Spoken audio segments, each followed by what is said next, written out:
చైత్రమాస శుక్లపక్షంలో వచ్చిన ఏకాదశి తొలి ఏకాదశి.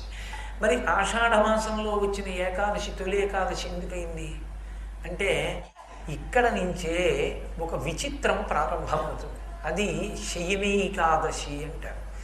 ఆ రోజు క్షీరాబ్ది ఎందు అంటే పాల సముద్రంలో శ్రీ మహావిష్ణువు శేషతల్పం మీద పడుకుంటారు. అలా పడుకున్న ఆయన ఎన్ని రోజులు పడుకుంటారు? 4 నెలలు నిద్రపోతారు ఆయన.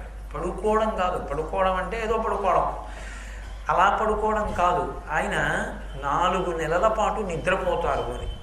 అంటే ఆషాఢమాసంలో వచ్చేటటువంటి శుక్లపక్ష ఏకాదశి నాడు పడుకున్న శ్రీ మహావిష్ణువు శ్రావణము, భాద్రపదము, ఆశ్వీజము, కార్తీక మాసం వచ్చే పర్యంతం పడుకుని కార్తీక మాసంలో వచ్చేటటువంటి ఏకాదశి నాడు నిద్రలేస్తే మళ్ళీ ఆయన నిద్రలేచిన ఏకాదశి ఉత్తైన ఏకాదశి అని పేరుతోటి ఆ రోజున